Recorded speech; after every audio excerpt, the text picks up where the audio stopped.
డిస్ట్రిబ్యూటర్లో వారి అసోసియేషన్ తరఫున film distributors రావటం జరిగింది. వారి సమస్యల్ని ఇలా ఉన్నాయి, మా బాధలు ఇలా ఉన్నాయి, కొద్దిగా సినిమా రేట్లు కొద్దిగా పెంచమని రిక్వెస్ట్ చేస్తే చెప్పాం. ఇప్పటికే పలు సంఘాల నుంచి కూడా విజ్ఞాపనలు వచ్చి ఉన్నాయి, అది కూడా ప్రభుత్వం పరిశీలనలో ఉన్నాయి. అట్లాగే దీని మీద ప్రభుత్వం నిన్ననే ఒక కమిటీని కూడా మళ్ళీ ఫ్రెష్గా కాన్స్టిట్యూట్ చేయడం జరిగింది. గౌరవ హైకోర్టు వారి సూచనల మేరకు కాన్స్టిట్యూట్ చేసిన తర్వాత దాంట్లో ప్రిన్సిపల్ సెక్రటరీ హోమ్ డిపార్ట్మెంట్ వారు చైర్మన్ అండ్ కన్వీనర్గా ఆయన ఉంటూ మిగతా సభ్యులందరూ కూడా వివిధ శాఖలకు సంబంధించినటువంటి దీనికి సంబంధిత శాఖ అధిపతులు, అలాగే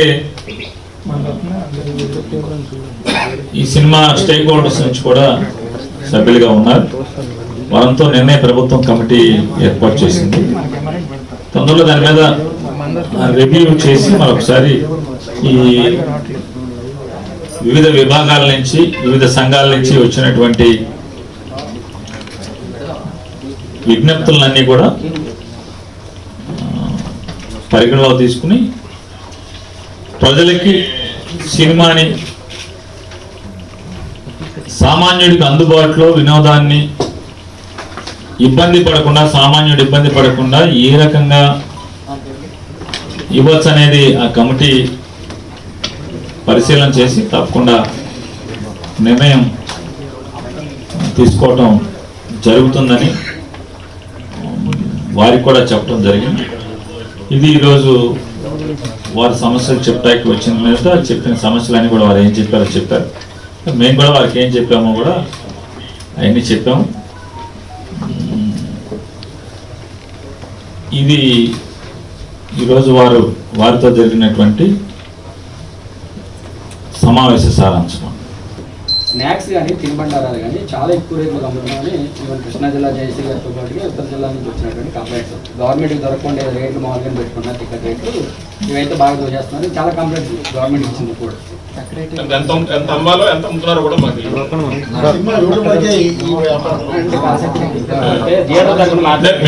మేము చూసామండి, మీడియాలో చూసాము. బట్ మాకు నాలెడ్జ్ ఎంత అమ్మాలి ఎంత అమ్ముతున్నారు అన్నది మాకు నాలెడ్జ్ లేదండి. మాది ఓన్లీ డిస్ట్రిబ్యూటర్. మేము ఎగ్జిబ్యూటర్ సినిమా సప్లై చేసి అది ఆడి దాని మీద రెవెన్యూ తీసుకోవడం వరకే మేము క్యాల్కులేట్ చేసుకుంటాం సినిమా కొనేటప్పుడు. కమిటీ రికమెండ్ అంటే వాళ్ళు ఎగ్జామిన్ చేసి అంటే ప్రజలు ఇబ్బంది పడకుండా పలు సంఘాలు ఇచ్చినటువంటి విజ్ఞాపనలు కానీ అట్లాగే ప్రజల నుంచి కానీ వాళ్ళు స్టడీ చేసి వాళ్ళు ఇచ్చే రికమెండేషన్స్ గవర్నమెంట్ ఒకసారి పరిశీలిస్తుంది.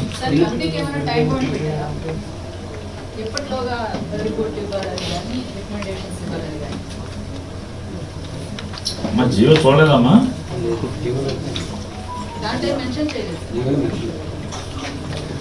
చెప్పచ్చు తొందరగానే.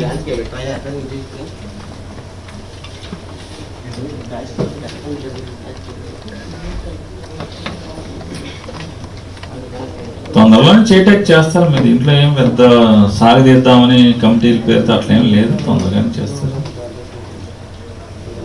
The committee shall take into account all the factors relevant to the fixation of rates of admission, etc. Classification of theatres such as multiplexes, AC cinema halls and non-AC cinema halls with due regard to the location and the amenities required to be provided to the categories and such other factors as may deem it to be appropriate.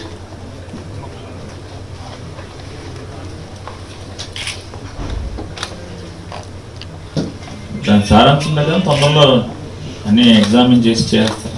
Sir ఇప్పుడు seize అయిన థియేటర్లు కానీ temporary close అయిన theatres కానీ వాటికి ఏమైనా తాత్కాలికంగా time ఇస్తున్నారో ఓపెన్ చేసుకున్నాం అంటే అలా కాదండి. ఇప్పుడు ఎవరికి వాళ్ళు రకరకాల అంటే తెలిసి మాట్లాడుతున్నారా, చాలా మంది మాట్లాడేవాళ్ళు తెలియక మాట్లాడుతున్నారా, కొద్దిగా అర్థం కానటువంటి పరిస్థితి. సుమారుగా సాగర్ ఎప్పుడు మనం మీటింగ్ పెట్టింది డిస్ట్రిబ్యూటర్స్ ఎగ్జిబిటర్స్ అందరూ కలిపి సెప్టెంబర్ మాసం 2020 కానీ లాస్ట్ ఇయర్ కదా అది అక్కడ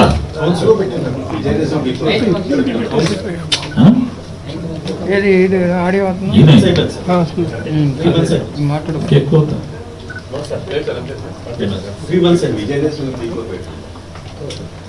అంటే సెప్టెంబర్ 2021 సెప్టెంబర్లో ఈ డిస్ట్రిబ్యూటర్స్ కానీ ఎగ్జిబిటర్స్ కానీ వాళ్ళ అసోసియేషన్స్ తెలుగు ఫిల్మ్ ఛాంబర్ అందరూ కూడా వచ్చారు. వచ్చినప్పుడు వారికి చెప్పడం జరిగింది ప్రభుత్వం నుంచి ఏమనంటే దాదాపుగా చాలా సంఖ్యలో పెద్ద సంఖ్యలో సినిమా హాళ్ళు రెన్యూ చేసుకోవట్లేదు, ఫైర్ డిపార్ట్మెంట్ నుంచి ఎన్ఓసి తెచ్చుకోవట్లేదు. అంటే ఫైర్ వాళ్ళు నో అబ్జెక్షన్ సర్టిఫికేట్ అంటే వీళ్ళు అగ్ని ప్రమాద రహితంగా కావాల్సినటువంటి అన్ని ఏర్పాట్లు చేశారు, ఒకవేళ అగ్ని ప్రమాదం జరిగినా కూడా ఇది సురక్షితమే అనే చెప్పిన వాళ్ళు ఎన్ఓసి ఇచ్చేది ఫైర్ డిపార్ట్మెంట్ ఇస్తారు. ఆ ఫైర్ డిపార్ట్మెంట్ ఇచ్చేటువంటి NOC certificate no objection certificate కానీ లేదా అలాగే రెవెన్యూ డిపార్ట్మెంట్ ఇచ్చేటువంటి బీఫామ్ కానీ అంటే సినిమా థియేటర్లో సినిమా ప్రదర్శించాలంటే ఖచ్చితంగా బీఫామ్ ఉండాలి. అది లేకుండా సినిమాలు నడుపుతున్నారండి, ఇది కరెక్ట్ కాదు. ఇది తొందరగా రెన్యూల్ చేయించండి అని చెప్పని ఆ రోజు అందరికీ చెప్పాం. చెప్పినప్పటికి కూడా రెన్యూల్ చేయించకుండా బాధ్యత గుర్తెరగకుండా ఇంకా రెన్యూల్ చేయకుండానే సినిమాలు నడుపుతున్నందుకు అంటే ప్రభుత్వం నుంచి పర్మిషన్ తీసుకోవాలి, వ్యాలిడ్ పర్మిషన్ తీసుకోకుండా ఎవరైతే సినిమా హాల్ నడుపుతున్నారో వారి మీద మాత్రమే చర్య తీసుకోవడం జరిగింది. ప్రభుత్వం దగ్గర అంటే సంబంధిత జాయింట్ కలెక్టర్ గారి దగ్గర కాగితాలు అప్లై చేసి ఒకవేళ అక్కడి నుంచి కనుక అప్రూవల్ రాకపోయినా కూడా వారి జోలికి కూడా ఎక్కడ వెళ్ళలేదు. సార్ కనీసం రెన్యూల్ కోసం అప్లికేషన్ కూడా ఎవరైతే అప్లై చేయకుండా సినిమాలు నడుపుతున్నారో వారి మీద మాత్రమే చర్యలు తీసుకోవడం జరిగింది. దీన్ని ఎవరి మీద కక్ష ఎందుకు ఉంటుంది దీంట్లో అసలు? అంటే ఒకసారి సెప్టెంబర్ మాసంలో వాళ్ళు డిసెంబర్లో ఉన్నాం, సెప్టెంబర్ మాసంలో చాలా సినిమా హాళ్ళు రెన్యూల్ జరగట్లేదు మీరు అందరూ చేసుకోండి అని చెప్పినప్పటికి కూడా చేసుకోకుండా ఉండటం వల్ల ఎవరెవరికైతే ఏ సినిమా హాళ్ళకైతే లైసెన్స్ లేకుండా ఫైర్ పర్మిషన్ లేకుండా నడుపుతున్నారో వారిని మాత్రమే చర్యలు తీసుకోవడం జరిగింది.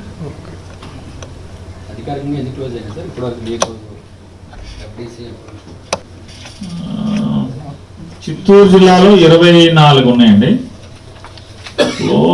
లైసెన్స్ ఎక్స్పైర్ అయిపోయినాయి, ఫైన్ ఇంపోజ్ చేసినాయి థియేటర్లు. చిత్తూరులో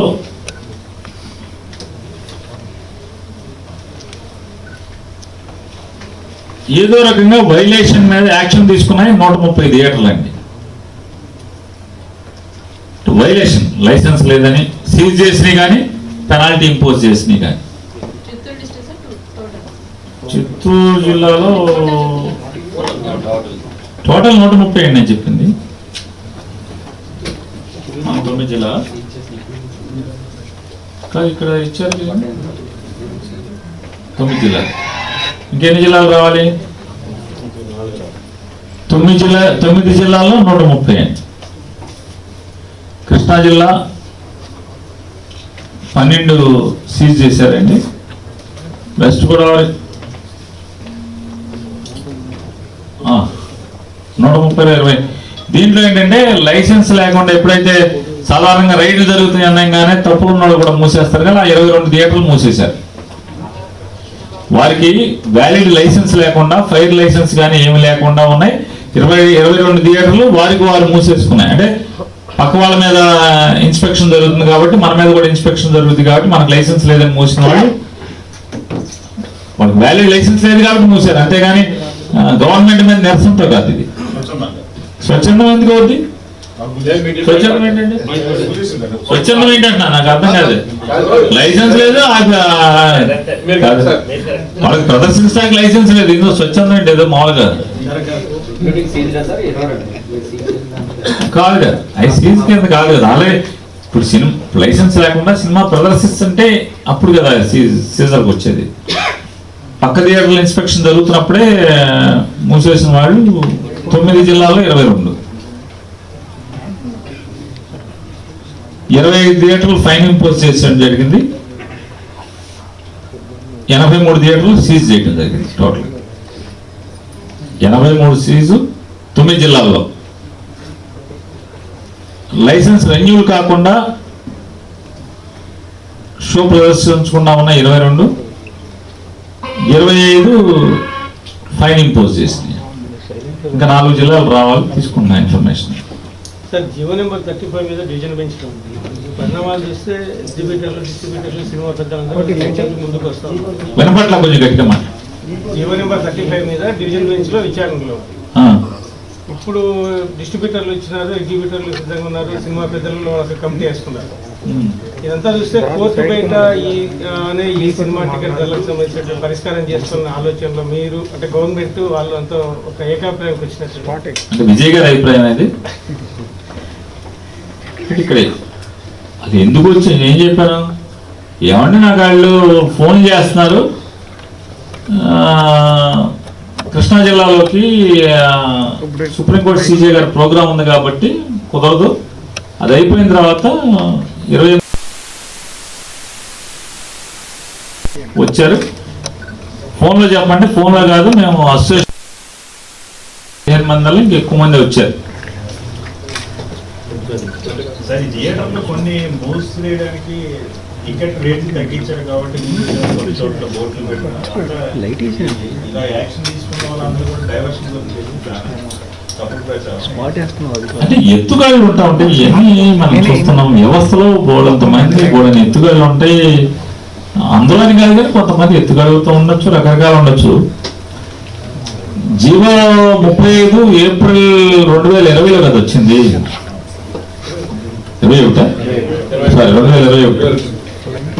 2021 ఏప్రిల్లో 2021 ఏప్రిల్లో వస్తే ఇవాళ జీవోకి నిరసన ఉంది 8/4/2021 కదా, 8/4/2021. 9 నెలలు బాగానే జరిగినాయి కదా.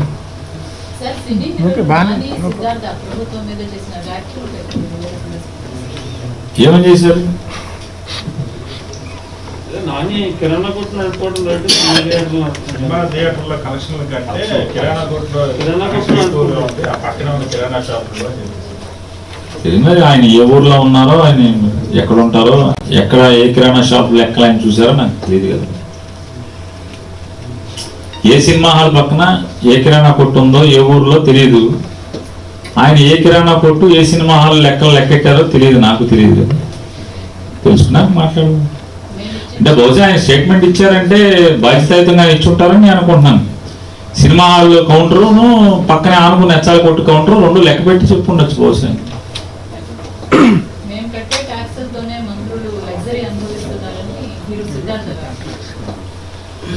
తగ్గించాల్సింది సినిమా టికెట్ రేట్లు కాదు. సిద్ధార్థ్ గారు ఎక్కడ ఉంటారు? ఎక్కడ? ఏమ్మా చెన్నై? చెన్నై బహుశా స్టాలిన్ గారి గురించి అని ఉంటాడేమో. అంతే ఉంటుంది కదా. ఏపీ టికెట్లు మెడ్రాస్ లో ఉండే ఆయన ఏపీ టికెట్లు ఆయన ఇక్కడ ట్యాక్స్లు ఆయన ట్యాక్స్ ఇక్కడ కడుతున్నాడా మమ్మల్ని అంటే? మమ్మల్ని ఎప్పుడు చూసాడా? మేము విలాసంగా బతుకుతున్నాము, ఎలా బతుకుతున్నాము? ఎప్పుడన్నా మా ఇళ్ళకి వచ్చి అదే మాతో వచ్చి మా సెక్రటరీకి వచ్చి చూసుంటే ఆయన మాట్లాడతాక అవకాశం. బహుశా మీరు అందరూ ఊరికే మాకు ఆపాదిస్తున్నారు కానీ అతను అన్నది స్టాలిన్ గారి గురించి, వాళ్ళ మంత్రుల గురించి అని ఉంటాడు. ఆయన కట్టే ట్యాక్స్ అక్కడే కదా. లేదా మోడీ గారి గురించి అమ్మాలి, అంటే ఇంకెవరి గురించి అంటాడు?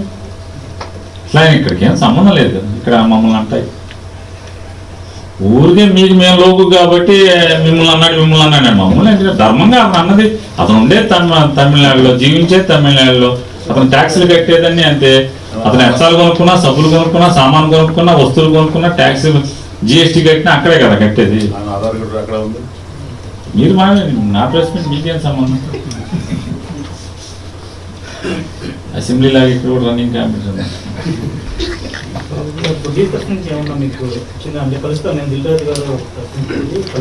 తెలియదు, నాకైతే ఎవరు ఫోన్ చేయలేదు, సమాచారం ఇవ్వలేదండి. డిస్ట్రిబ్యూటర్లు మాత్రమే ఇందులో. ఆయన భరత్ అని రాజమండ్రి ఆయన అందుక్రితం సెప్టెంబర్లో మీటింగ్కి అటెండ్ అయ్యారు. పరిచయం చేసుకున్నారు. ఆ తర్వాత ఆయనే 4-5 సార్లు ఫోన్ చేశారు. ఫోన్ చేస్తే ఇట్లా కొద్దిగా అడవాడి తగ్గిన తర్వాత కలుద్దామండి, కొంచెం ప్రోగ్రామ్స్లో ఉన్నాం అని చెప్పాను. అంత మంచిది రాజు గారు కానీ ఎవరు అంటే నాకైతే ఏం కబురు చెప్పలేదు, సమాచారం ఫోన్ చేయలేదు, సమాచారం కూడా ఇవ్వలేదు. అసలు జగన్మోహన్ రెడ్డి గారి ప్రభుత్వం ఎవరు వచ్చినా వినటానికి సిద్ధంగా ఉంది. అట్లా అసలు మీకు ఫోన్ చేసినా వినటానికి, లేకపోతే ఎవరు వచ్చినా వినటానికి సిద్ధంగా ఉంది. సార్ ఈ కొన్ని ప్రతిపాదనలు వచ్చినాయి అని అన్నారు కదా, అవి నిర్మాతల నుంచి వచ్చినాయా లేకపోతే ఎక్కడి నుంచి? ఏ ప్రతిపాదన? అంటే గతంలో టికెట్ల రేట్లు పెంచమని కొన్ని ప్రతిపాదనలు వచ్చి పరిశీలిస్తున్నాము అని చెప్పారు. నిర్మాతల మండలి నుంచి వచ్చింది, తెలుగు ఫిల్మ్ ఛాంబర్ నుంచి వచ్చింది, దాంట్లోని కొంతమంది వ్యక్తులు ఇండివిజువల్ గా ఇచ్చినవి ఉన్నాయి, సినిమా హాల్ నుంచి విడిగా కూడా వచ్చి ఇచ్చినవి ఉన్నాయి, అన్నీ ఉన్నాయండి. ఇక్కడ ఏంటంటే ఎవరెవరు ఏదేదో మాట్లాడినట్టు జగన్మోహన్ రెడ్డి గారి ప్రభుత్వానికి ఎవరి మీద కక్ష ఉండదనేది అసలు ఎవరికి ఏం. సినిమా టికెట్లు రేటుకి ఇవన్నీ ఏదేదో ఎవరికాళ్ళు ఆపాదించుకుని నా కోసమే జగన్మోహన్ రెడ్డి గారు, నా కోసం లేదు, మీకోసం వ్యక్తుల కోసం జరుగుతుంది ఇదంతా. అంతమంది దీంట్లో అల్టిమేట్గా ప్రభుత్వానికి ప్రజలకి మెరుగైనటువంటి అందుబాటులో ఉండేటువంటి ఎంటర్టైన్మెంట్ ఇవ్వటం అనేది ప్రభుత్వం బాధ్యత అనుకుంటున్నాం.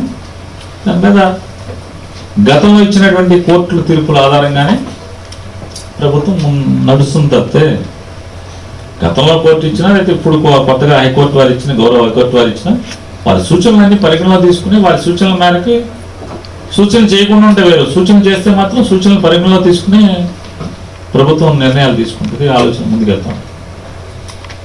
అంటే ఇవాళ ఊరికే జగన్మోహన్ రెడ్డి గారి ప్రభుత్వానికి ఏది పడితే అది ఆపాదించడం అనేది ధర్మం కాదని చెప్తాం. ఎవరినైనా సరే సంప్రదించడానికి, వినటానికి ప్రభుత్వం సిద్ధంగా ఉంది.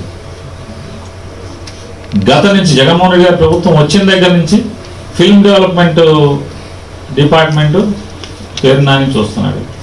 కొత్తగా ఈ మధ్య సినిమాటోగ్రఫీని కూడా సీఎం గారు వారి దగ్గర నుంచి ఆ బాధ్యతను కూడా బదలాయించడం జరిగింది. కాబట్టి ఆ ఇండస్ట్రీకి సంబంధించి ఎవరున్నా ఎప్పుడైనా స్వాగతిస్తున్నాం, వచ్చి చెప్పచ్చు, వారి ఏం చెప్పదలుచుకున్నా చెప్పచ్చు, దాంట్లో ఏమి ఇబ్బంది పడాల్సిన పని లేదు. అంటే ఇవన్నీ ప్రభుత్వానికి ఏదేదో ఆపాదించి మాట్లాడటం అనేది ధర్మం కాదు ఎవరికైనా అనేది. ఎవరి మీద కక్ష ఎందుకు ఉంటుంది? ఎవరో ఒకరి కోసం ఎన్ని ఉంటాయా? ఒకరి మీద సినిమా ఇండస్ట్రీ మొత్తం నడుస్తుందా? అట్లా అనుకుంటే ఎవరికాళ్ళు భ్రమపడినట్టేది కదా. నేనే సినిమా ఇండస్ట్రీ మొత్తం అంటే అంతకన్నా అమాయకత్వం ఇంకేముంటుంది? ఎంతమంది ఉంటారు సినిమా ఇండస్ట్రీలో, ఇబ్బంది ఉంటుంది.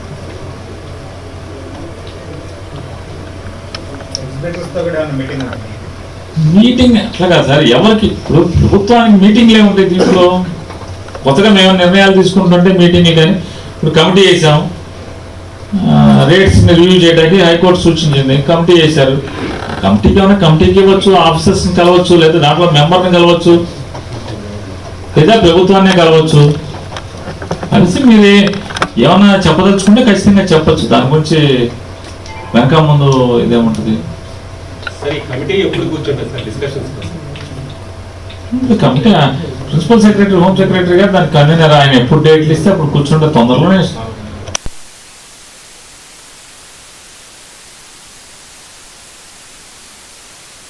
క్యాంటీన్లు, కూల్ డ్రింక్స్ వాటి మీద కూడా మీరు మనం రైట్ చేశారు. భవిష్యత్తులో కూడా ఇదే విధంగా కంట్రోల్ చేయడానికి మీరు రైట్ చేస్తారా? ప్రభుత్వం ఎన్ఫోర్స్ చేయడం అనేది ఒక నిరంతర ప్రక్రియ అండి. మరి గతంలో దానికి ఏదో పండగకు ఒకసారి చేసినట్టు లేదా సంక్రాంతికి అత్తోరింటికి అల్లుడు పండగకి వెళ్ళినట్టు అట్లేం ఉండదు. నిరంతర ప్రక్రియ అది.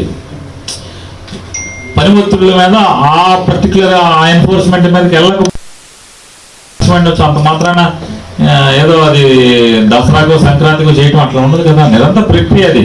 ఎక్కడ తప్పులు జరుగుతున్నాయని తెలుస్తున్నా చేస్తుంటారు. ర్యాండమ్ గా చేయాలి, ర్యాండమ్ గా చేస్తుంటారు. తూనికలు కొలతల వారు చేస్తుంటారు. ఎందుకంటే సీల్డ్ కానీ ఇట్లాంటివన్నీ కూడా ఎంఆర్పి కానీ ఎంఆర్పి వైలేషన్స్ కానీ అన్ని కూడా తునికలు కొలతల శాఖ వాళ్ళు చేస్తారు కాబట్టి వాళ్ళు చేస్తారు. లాస్ట్ 2.5 years లో వెయిట్స్ అండ్ మెజర్మెంట్స్ ఎక్కడ రైట్ చేసినట్టు కానీ కేసులు కానీ దాఖలాలు లేవు. ఇప్పుడే ఈ టైంలోనే 2 జరిగింది. అంటే ఆన్ రికార్డు మనం మీకు చెప్పకుండా అట్లా ఊరికే అట్లా గాలిలోకి మాటలు బాణాలు వేస్తే, చీకట్లో బాణం వేసినట్టు వేస్తే మీ దగ్గర రికార్డు ఉందా? నేను నువ్వు నీ దగ్గర ఉందా అంటే నేను ఆ మంత్రిని కాదు కదా. ఎప్పటికప్పుడు మీడియాకు రిలీజ్ చేస్తాను రైట్ చేసింది.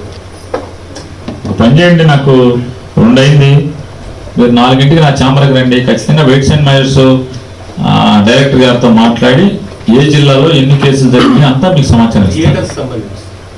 అదే అన్ని థియేటర్కి సంబంధించి కానీ ప్రతిదీ ఆఖరికి బస్ స్టాండ్లో చేసినా కూడా ఎక్కడ చేసినా కూడా ఏదైనా. చిరంజీవి గారు ఏమైనా అపాయింట్మెంట్ అడిగారా సార్? అడిగారా? తెలియదు సార్. సీఎం గారు పిఏన అంటే సీఎం గారు ఆఫీస్ బేసిక్గా చేశారో తెలియదు కానీ నాకైతే తెలియదు. శాఖ మీదే కదా, నన్నే కలవాలని లేదు కదా. మా ఇప్పుడు అల్టిమేట్గా ఏ శాఖనైనా సీఎం గారిని కలవచ్చు కదా ఎవరైనా. అసలు మీకు సమాచారం ఉందంటే అక్కడి నుంచి ఏదో లేకుండా అడగరు కదా అని నమ్మకంతో నేను అంటున్నా ఈ మాట. సార్ ప్రస్తుతానికి జీవో 35 దేశంలో లేదు కాబట్టి రేపు సంక్రాంతికి కొత్త సినిమాలు రిలీజ్ అవుతుంది. వాళ్ళు ఏమన్నా మీకు దరఖాస్తు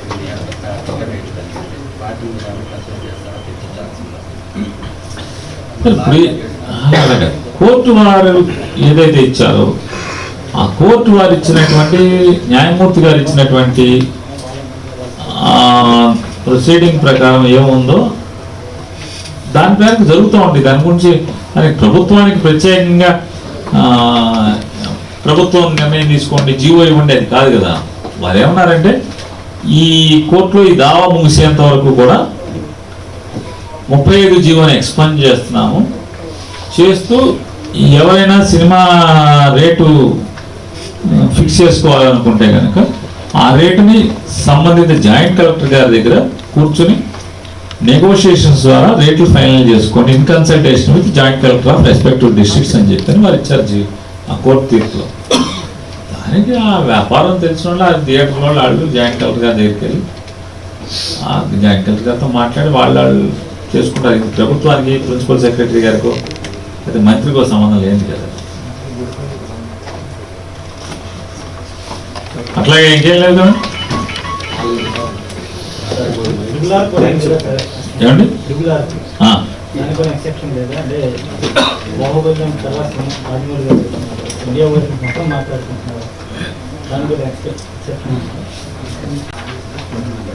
అంటే తెలుగు సినిమాలకు అంతర్జాతీయ స్థాయి తీసుకెళ్లారు. అలాంటి ముందు అలాంటి సినిమా రాబోతుంది. నేను త్రిబుల్ గురించి అదేదో దాన్ని చిన్న సినిమా అని లేకపోతే ఊరికి అనవసరంగా హైప్ ఇచ్చారని అట్లా ఏం మాట్లాడట్లేదు కదా. కాబట్టి ఇక్కడ ప్రభుత్వాల దగ్గర ఏముంటుందంటే చట్టం రూల్స్ ఉంటాయి తప్పితే మనిషిని బట్టి ఉండదు కదా. డిస్క్రిటరీ అనేది ప్రభుత్వాల దగ్గర ఉండటం కష్టం అవుతుంది కదా. జగన్మోహన్ రెడ్డి గారి ప్రభుత్వం దగ్గర ఏంటంటే డిస్క్రిప్షన్ అనేది ఉండకూడదు అంటారు. పేరు నాని మంచి సినిమా తీస్తే దానికి ఇచ్చేయటం. గతంలో అయితే ఉండేది బామ్మర్ది గారు తీస్తే ఒక రకం, బామ్మర్ది గారు తీయపోతే ఒక రకం అనేది గతంలో ఉండేది. అంతే కదా. చారిత్రాత్మక సినిమా వాళ్ళ బామ్మర్ది గారు తీస్తేనేమో ట్యాక్స్ ఎగ్జామ్షన్ ఇచ్చారు, చిరంజీవి గారు తీస్తే ఇవ్వలేదు కదా, అడిగినా కూడా ఇవ్వలేదు కదా. అట్లాంటి వ్యత్యాసం, అలా డిస్క్రిప్షను, రాగద్వేషాలు అట్లేమి ఉండవు ఇక్కడ. అందరూ ఉంటాయంటే ఏదైనా చట్టం రూల్ అనేది ఉంటుంది తప్పితే సినిమాకి ఎగ్జామ్షన్ ఉంటుంది, అట్లా ఏమి ఉండదు. నానయ్య గారు కూడా నిన్న ప్రెస్ మీట్లో చెప్పారు, కలుస్తాము ప్రభుత్వంతో, కలుస్తాము. తప్పకుండా దానయ్య గారు నాకు 2-3 సార్లు ఫోన్ చేశారు. 2-3 సార్లు ఈ మధ్యకాలం కూడా ఫోన్ చేశారు. చెప్తామండి మీ రిక్వెస్ట్ అన్ని కూడా, లేకపోతే మీరు చెప్పిన అన్ని సూచనలు కానీ సీఎం గారి నోటీసులో పెడతామని పెడతాను. రేపు ఎట్లా కమిటీ వచ్చింది కాబట్టి సీఎం గారి దగ్గర కూడా అక్కర్లేదు. కమిటీ అన్నీ మా దగ్గరికి వచ్చినవన్నీ కూడా కమిటీకి రిఫర్ చేస్తాం. కమిటీ వాళ్ళు అవన్నీ కూడా స్టడీ చేసి రిపోర్ట్ ఇస్తారు. సార్, గతంలో మీరు బ్లాక్ బస్టర్ సినిమాలు కొన్ని 100 కోట్లు వాళ్ళు టర్న్ చేశారని చెప్పి ఉన్నారు, కానీ వేరే మాకు ట్యాక్స్ వచ్చిందా రాలేదు తెలియదు, కానీ ఇప్పుడు మీరు ఎంక్వైరీ చేస్తామని చెప్పారు. అది కూడా ఏం చేస్తారు? నేను వచ్చిందా రాలేదు తెలియదాం లేదు. మీరు మరి ఎందుకు నన్ను కన్ఫ్యూజ్ చేయాలని చూస్తారో నాకు తెలియదు. అది ప్లానా తెలియదు నాకు. నేను అన్నది ఏంటంటే సుమారుగా 30 చిల్లర వచ్చింది, కానీ లెక్కలేమో పేపర్ అడ్వర్టైజ్మెంట్లు, లెక్కలేమో ప్రకటనలో తేడా ఉంది. జిఎస్టీ ఎంత శాతం, 12% ఈ రేట్లో 18% యావరేజ్న నేను చెప్పిన దాదాపుగా నేను చెప్పిన జిస్ట్ ఏంటంటే తక్కువ రేటే 100 లోపు అయితే 12%, 100 దాటితే 18%.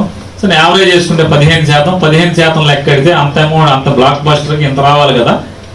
రెండింటికే ఎంత రావాల్సి వస్తే ఇంత రాలేదు కదా, మనకు అంత కనపడతలేదంటే ఏదో తేడా పడుతుంది కదా అని నేను మాట్లాడాను. దాని మీద ఏమైనా ఎంక్వైరీ ఏమైనా చేస్తారు? ఏముంది ఎంక్వైరీ, అక్కడ టికెట్ చూపించింది తప్పితే అయిపోయిన పేపర్ ప్రకటనకే. అది మీరు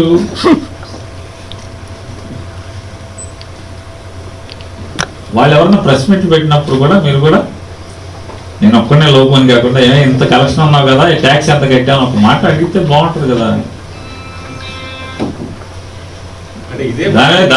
దానికోసమే ఇప్పుడు అయిపోయిన పెళ్లికి బాధ్యాలని చెప్పని ఆ దగ్గర రికార్డు ఏమవుతుంది, స్లాబ్ సిస్టమ్ కాదు ట్యాక్స్. అక్కడేమో టికెట్ ఎన్ని అమ్మావో లెక్క ఉండదు, ఆన్లైన్ సిస్టమ్ కాదు, వాళ్ళు చూపించింది లెక్క కదా.